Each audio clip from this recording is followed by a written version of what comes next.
Dari situ juga boleh Pak ditonton. Oke, siap. Ya, Oke, Bu Nurma, seperti apa mungkin apa update pemeriksaan Loli kemarin? Hasilnya apa? Ya, jadi setelah NM ya membawa putrinya ke rumah sakit didampingi oleh Kanit PPA tentunya, kemudian penyidik. Setelah melakukan visum di rumah sakit, Kanit PPA juga langsung meminta keterangan di Polres Jakarta Selatan.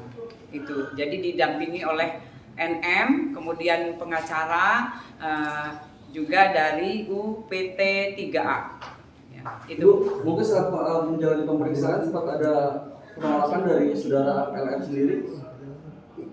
Jadi untuk saudara LM ya, jadi setelah kita meminta keterangan ya memang dari pihak pengacara, kemudian juga dari NM juga membantu untuk memberikan keterangan, penjelasan, keterangan-keterangan apa yang bisa diberikan di penyidik Polres Metro Jakarta Selatan tentunya. Untuk semalam sendiri ada laporan tambahan nggak sih? Itu kan soalnya bilang adanya pengancaman dari inisial P kepada NM sendiri. Ya. Untuk penambahan laporan belum ada. Sampai saat ini belum ada.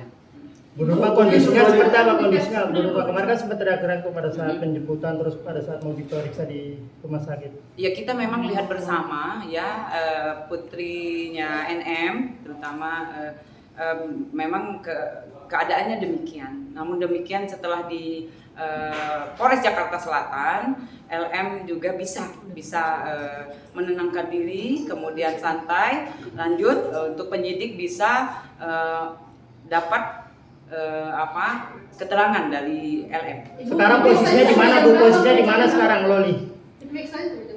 Dari pemeriksaan kita dari jam 8 malam sampai jam 11 malam itu kemudian dari LM sendiri dapat menjawab pertanyaan dari penyidik. Posisinya di mana Bu? Sekarang udah pulang tadi.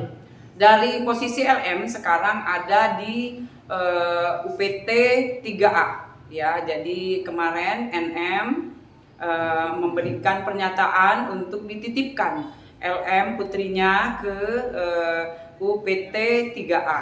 Di mana, Bu? Ya, di Rumah Aman. Rumah Aman itu ya. Daerah selatan juga. Jadi untuk tempatnya yang tahu adalah 3A ya, UPT 3A. Ada pengawasan juga enggak Bu didampingi di sana? Di sana jelas ya. Jadi dari pelayanan, kemudian untuk perbaikan dari fisik maupun mental. Itu yang memang diharapkan oleh NM tentunya sebagai orang tua. Oleh karena itu NM menitipkan ke UPT 3A. Tapi yang bersangkutan bersedia nggak sih Bu dibawa ke sana atau berontak? Iya, dari kemarin juga sudah mengikuti, kemudian sekarang juga sudah di sana untuk LM-nya. Apa yang membuat apa yang bersangkutan tenang? Itu kemarin kan berontak pada saat penjemputan, apa yang buat tenang? Iya, jadi dari penyidik ya memberi masukan, kemudian juga ditenangkan, kemudian juga dengan semua perkataan yang mungkin baik menurut kita di situ.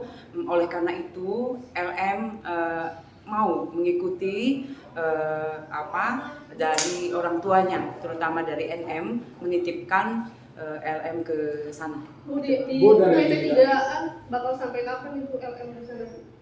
Nanti kita lihat lagi ya, nanti kita update kembali sampai kapannya, tapi untuk sementara LM ada di sana ya. Visumnya gimana Bu? Kemarin sempat ada kendala katanya karena Visum ulang nggak Bu? Ada visum ulang atau seperti apa untuk visumnya? Jadi visum sudah dilakukan ya, kemarin sudah dilakukan, kemudian nanti untuk hasilnya 1 minggu atau 2 minggu ke depan ya. Berarti kalau untuk inisial P ini dalam waktu dekat apakah akan dipanggil atau seperti apa? Ya, jadi setelah barang bukti kemudian juga dikumpulkan oleh penyidik, meminta saksi-saksi yang dilaporkan, pasti kita mintain keterangan atau kita panggil sebagai saksi terlapor. Ya. Kapan Bu? Waktu dekat. Minggu ini artinya? Waktu dekat. Jadwal ada di penyidik. Tapi semisal mungkin kalau nantinya tidak kooperatif atau apakah nantinya akan dilakukan pengejaran itu? Kita lihat lagi nanti ya, kita lihat lagi nanti. Yang jelas nanti pasti kita layangkan untuk pemanggilan ya sebagai saksi terlapor. Ibu, tapi apakah akan dilakukan pemeriksaan psikologis mengingat LM sendiri kan ketika dilakukan cukup histeris gitu? LM. Oh di sana jadi di UPT 3A itu memang semuanya ada, Mbak. Jadi untuk pelayanan perempuan khususnya ya itu semua ada di sana. Oleh karena itu dari NM itu menitipkan putrinya ke sana ya. Untuk semua pasti untuk perbaikan, lebih baik ke depan. Bu, semalam berarti kemarin LM ketemu sama ibunya, ada komunikasi di dalam bicara apa?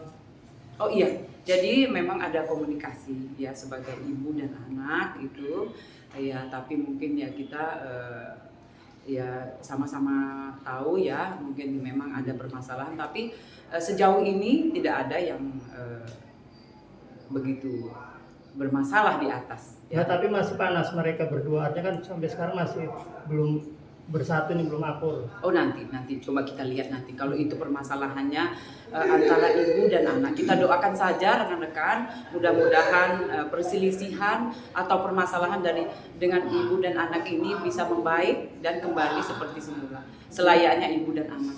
Ya. Bu, tapi kalau untuk saksi-saksi berarti bisa jadi dari saksi pihak keluarga inisial P ini bisa dipanggil juga ya? Ya, jadi kita pasti meminta keterangan dari semua yang melihat, ya, kemudian mendengar, mengetahui kasus yang dilaporkan tentunya, itu.